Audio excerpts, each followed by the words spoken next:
Hello friends, welcome to my channel. आज की इस वीडियो में चैप्टर 6 का एक क्वेश्चन डिस्कस करेंगे। चैप्टर 6 का क्वेश्चन है, राष्ट्रवाद पर श्री अरविंद की संकल्पना का परीक्षण कीजिए। तो राष्ट्रवाद पर श्री अरविंद के विचार क्या हैं, देख लेते हैं। श्री अरविंद को भारतीय राष्ट्रवाद का देवता माना गया। बंकिम चंद्र, तिलक और दयानंद सरस्वती के साथ साथ उन्होंने भारत में राष्ट्रवाद के सिद्धांत को बढ़ाया। उनके परमार्थ कामों के जरिए से राष्ट्रवाद की शक्तियाँ सामने आईं। श्री अरविंद का राष्ट्रवाद का सिद्धांत नव वेदांत दर्शन पर आधारित था, जिसमें मानव एकता और ईश्वर में एकत्व पर विचार किया गया। बाहरी मतभेद के बावजूद भारत में एकता थी, क्योंकि इसमें एकता की भावना फैली हुई थी, क्योंकि भारत के दोबारा जीवन के लिए इसे शारीरिक, नैतिक, भौतिक और आध्यात्मिक शक्ति की ज़रूरत थी।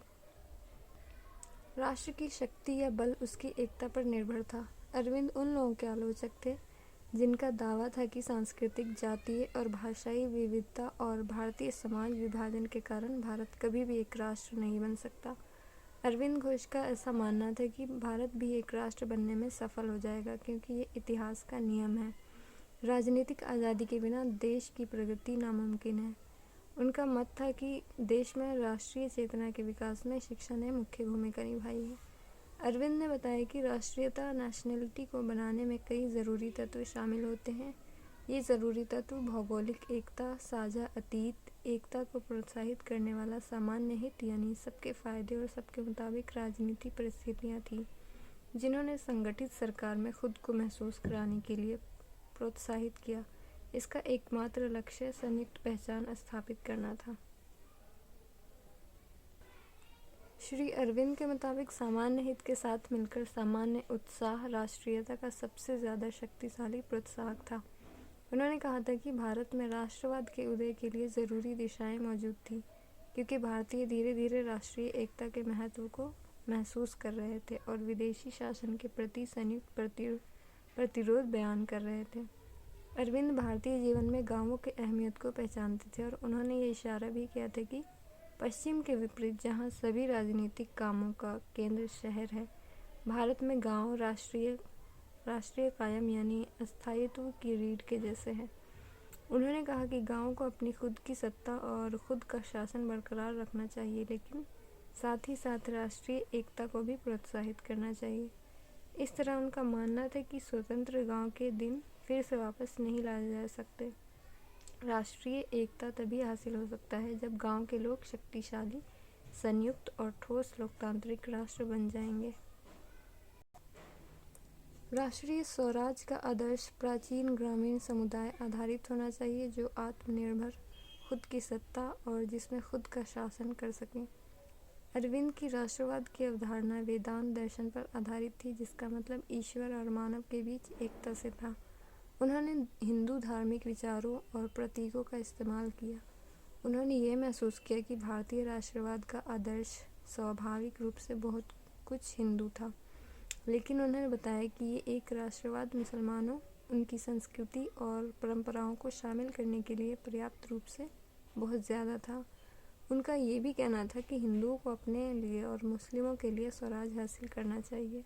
राष्ट्रवाद की अवधारणा या उनके सिद्धांत का बहुत बड़ा भाग राष्ट्रवाद की सुप्त भावना को जगाने पर आधारित था, जो भारतीयों की रूह में छिपा था। उनका मानना था कि विदेशी शासन के खिलाफ संघर्ष आत्म अनुभूति हासिल करने में कामयाबी मिलेगी। निष्क्रिय प्रतिरोध पर श्री अरविंद के विचार। निष्क्रिय प्रतिरोध किसी काम या आज्ञा का वो विरोध जिसमें विरोध करने वाला अपनी समझ से सच्चाई के साथ सही काम करता है और इस बात की परवाह किए बगैर कि मुझे इस काम को करने के लिए क्या सज़ा मिलेगी। यह निष्क्रिय प्रतिरोध है, जिस पर श्री अरविंद के विचार क्या हैं, आइए जानते हैं। उग्रवादियों का नया दल भारतीयों के लिए राजनीतिक अधिकार हासिल करने के लिए सरकार के खिलाफ नए तरीकों का इस्तेमाल करना चाहता था। अरविंद ने सोचा कि निष्क्रिय प्रतिरोध का तरीका है जिसका इस्तेमाल करके भारत के लिए कुछ किया जा सकता है और ये भारत के लिए आदर्श होगा। इसलिए उन्होंने निष्क्रिय प्रतिरोध का सिद्धांत विकसित किया, जिसे उन्होंने अपनी लेख श्रृंखला के जरिए से वंदे मातरम नामक पत्रिका में प्रकाशित किया। निष्क्रिय प्रतिरोध का सिद्धांत। अरविंद के मुताबिक पराधीन देश के लिए राजनीतिक आज़ादी उसका सबसे बड़ा लक्ष्य होता है, लेकिन इस लक्ष्य को हासिल करने के लिए अलग अलग तरीके थे। भारत में भारतीय देशभक्तों के लिए स्वराज हासिल करने के 3 तरीके मौजूद थे, जो निम्नलिखित थे: प्रार्थनाओं और याचिकों का तरीका, सशस्त्र विद्रोह का तरीका और आत्म विकास और निष्क्रिय प्रतिरोध का तरीका। भारतीय संदर्भ में श्री अरविंद ने बताया कि प्रार्थनाओं और याचिकाओं का तरीका नामुमकिन था, क्योंकि इसका कोई अर्थ नहीं था। इसके अलावा भारतीयों के बारे में सशस्त्र विद्रोह या प्रतिरोध न तो संभव था और न ही अनुकूल। इस तरह भारतीयों के पास आत्मविकास का रास्ता अपनाने के अलावा कोई दूसरा ऑप्शन नहीं था, जिसका उल्लेख स्वदेशी और बहिष्कार के तरीकों में किया गया है। दोनों तरीकों के अनुसरण में खुद की सहायता के मकसद को मजबूती मिलेगी। स्व सहायता और आत्म विकास के कार्यक्रम के खिलाफ अफसरशाही और सरकार ने किया, क्योंकि इसने उनकी सत्ता को चुनौती दी। निष्क्रिय प्रतिरोध का अर्थ संगठित तरीके से और शांतिपूर्ण उपायों के जरिए से सरकार की सत्ता का विरोध करना था। निष्क्रिय प्रतिरोध में शस्त्रों के इस्तेमाल की अनुमति नहीं दी गई। श्री अरविंद के अनुसार भारत में राजनीतिक आज़ादी हासिल करना निष्क्रिय प्रतिरोध का लक्ष्य था। संपदा को बाहर ले जाने और सामाजिक सुधार करने के लिए भारत में स्वतंत्रता जरूरी थी।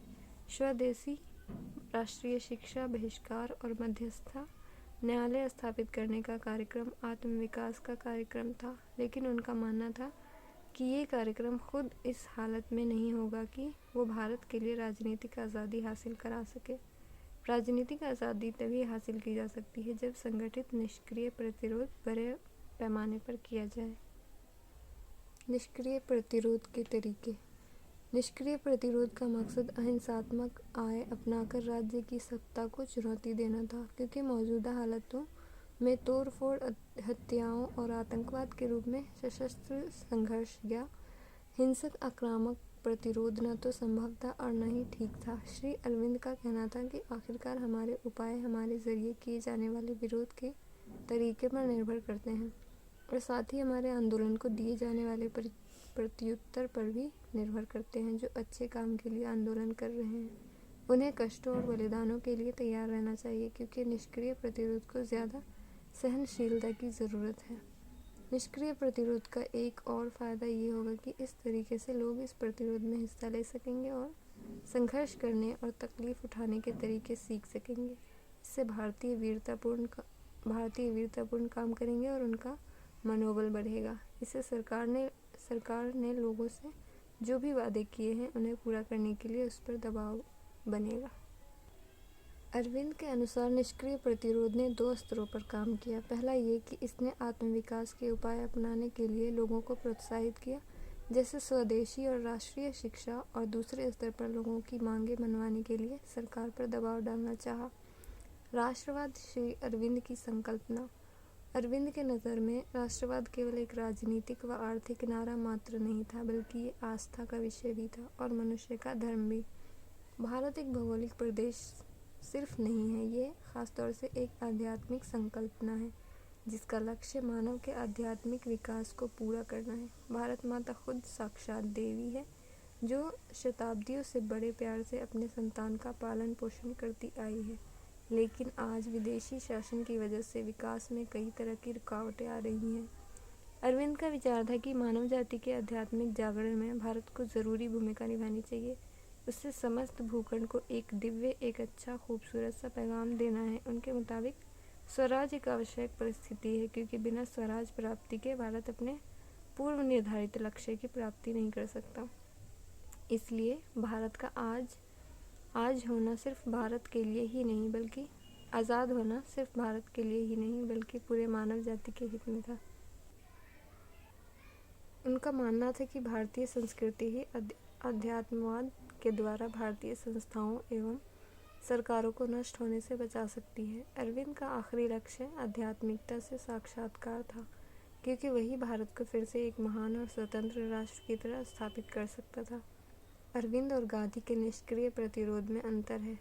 गांधी जी जहाँ शांतिपूर्ण प्रतिरोध की बात करते हैं, वहीं अरविंद हिंसा व आक्रामक साधनों के प्रयोग के समर्थक थे। अरविंद भारतीय राष्ट्र को ईश्वर की अभिव्यक्ति मानते थे और पश्चिम की श्रेष्ठता को मानने के लिए तैयार नहीं थे। उन्होंने धर्म और अध्यात्मवाद का प्रयोग भारतीय जनमानस के जागरण के लिए किया तथा एक दुनिया राज्य की कल्पना करते हुए पूरे मानवता के फायदे और कल्याण का आह्वान करता है। आज के लिए इतना ही। उम्मीद करती हूँ ये क्वेश्चन आपको क्लियर समझ आ गया होगा। वीडियो को यहाँ तक देखने के लिए शुक्रिया। अगर मेरी वीडियो फर्स्ट टाइम देख रहे हैं तो मेरे चैनल को लाइक, सब्सक्राइब, शेयर ज़रूर कर दें और कैसी लगी ये वीडियो कमेंट में बताना ना भूलें। मिलते हैं नेक्स्ट वीडियो में नेक्स्ट टॉपिक के साथ। तब तक के लिए गुड बाय।